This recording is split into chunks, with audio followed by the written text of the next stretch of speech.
வணக்கம் மக்களே, welcome to the ஃபென்டஸ் show. இன்னைக்கு ஷோல நம்ம பார்க்க போறது அனந்தா அப்படின்ற படத்தோட ரிவ்யூ. ஜியோ ஹாட்ஸ்டார் ஓடிடி ஆப்ல தமிழ்ல அவைலபிளா இருக்கு. நம்ம பாட்ஷா பட டைரக்டரான சுரேஷ் கிருஷ்ணா தான் இதை டைரக்ட் பண்ணிருக்காரு. இந்த படம் புட்டபர்த்தி சாய்பாபா இருக்காருல்ல, அவரோட வித்தைகள் அப்படின்ற தீம்ல நகரக்கூடிய கதை. ஆக்சுவலா இந்த படத்தோட ஸ்டார்டிங்லேயே பாத்தீங்கன்னா அவரோட ஆசிரமத்துல இருந்து நிலகல் ரவி வந்து ரேண்டமா நிறைய நபர்களுக்கு கால் பண்றாரு.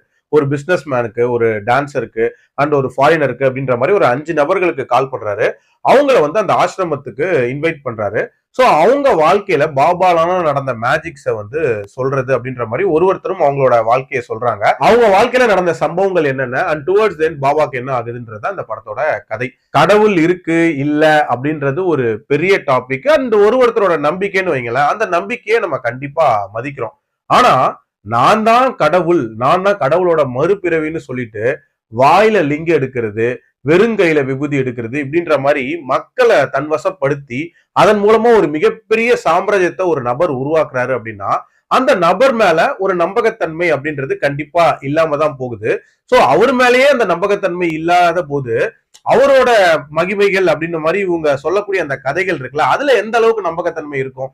அப்படிதான் அந்த கதைகளை பார்க்கும் போது இருந்துச்சே சொல்லலாம். ஓகே, அப்படிதான் அந்த கதைகளை பார்க்கும் போது இருந்துச்சு அப்படின்னே சொல்லலாம். அதுலயும் பாத்தீங்கன்னா ஒரு டான்சரு, அந்த பொண்ணு வந்து டான்ஸ் ஆடுறதுக்கு கொஞ்சம் முன்னாடி அவ கால்ல ஒரு மாதிரி அடிபட்டு டான்ஸே ஆட முடியாது அப்படின்ற ஒரு சூழ்நிலையில இருப்பா. திடீர்னு பாபாவோட மகிமைனால அவ திருப்பி டான்ஸ் ஆடிடுறா அப்படின்ற மாதிரி காட்டுறாங்க. அதே மாதிரி இன்னொரு பையன் வந்து தண்ணியில மூழ்கிடுறான். அவனை வந்து காப்பாற்றவே முடியாதுன்னு கை விரிச்சிடுறாங்க. அப்ப திடீர்னு வந்து சிசிடிவி கேமரால எல்லாம் சிக்காம ஒரு டாக்டர் வந்து உள்ள வந்து டக்குன்னு அந்த பையனை காப்பாத்தி விட்டு போயிடுறாரு. இது எல்லாத்துக்கும் மேல ஃபாரின்ல இருக்கிற ஒருத்தருக்கு அவர் வீட்டுல வந்து பாபா படத்தை மாட்டினாருன்ற ஒரே காரணத்துக்காக அவரை சுத்தி காட்டு தீ மாதிரி வந்து எல்லாமே வந்து எரிஞ்சு போயிருது. அவர் வீடு மட்டும் வந்து தப்பிச்சிருதுன்ற மாதிரி காட்டுறாங்க. இதெல்லாம் நம்புற மாதிரியாங்க இருக்கு அப்படின்ற ஒரு கேள்வி இருந்தாலும் எனக்கு அதை தாண்டி சில கேள்விகள் இருக்கு. அதாவது கடவுளா ஒருத்தரை நீங்க ஏத்துக்கணும் அப்படின்னா அவர் மேஜிக் எல்லாம் பண்ண தெரிஞ்சா மட்டும்தான் ஏத்துப்பீங்களா அப்படின்ற ஒரு கேள்வி இருக்கு. அப்படி அவருக்கு இந்த மாதிரி எல்லா லொகேஷன்ஸையும் ஆக்சஸ் பண்றதுக்கு மேஜிக்கல் பவர்ஸ் இருக்குன்னா அப்புறம் ஏன் வந்து இந்த உலகத்துல டிசாஸ்டர்ஸ் நடக்குது, அதுல ஏன் அப்பாவி நபர்கள் இறந்து போறாங்க அப்படின்ற அந்த கேள்வி இருக்கு. அதை கண்டிப்பா தடுத்து நிப்பாட்டி இருக்கலாமே. அதே மாதிரி இந்த தீவிரவாத தாக்குதல்னால ஏகப்பட்ட அப்பாவி மக்கள்கள் இறந்து போறாங்களா, அதுக்கு அந்த தீவிரவாதிகளோட மைண்ட்ல போய் அந்த தீவிரவாத தாட்டே இல்லாம பண்ணலாமே. அதே மாதிரி இந்த உலகத்துல வறுமை இல்லாம பண்ணலாமே. இந்த மாதிரி நிறைய கேள்விகள் எனக்குள்ள இருக்கு அப்படின்னே சொல்லலாம். சோ அதுக்கெல்லாம் லாஜிக்கலா ஏதாவது விடை தெரிஞ்சா வந்து கண்டிப்பா கமெண்ட்ல பதிவு பண்ணுங்க.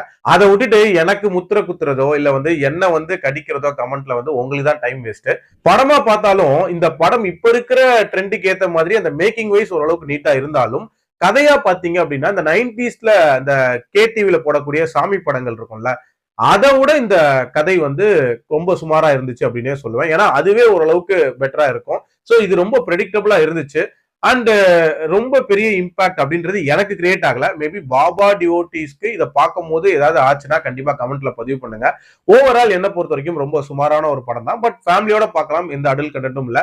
என்னோட ரேட்டிங் இந்த படத்துக்கு 2.3 out of 5. மீண்டும் அடுத்த விமர்சனத்தில் சந்திக்கிறேன். நன்றி, வணக்கம்.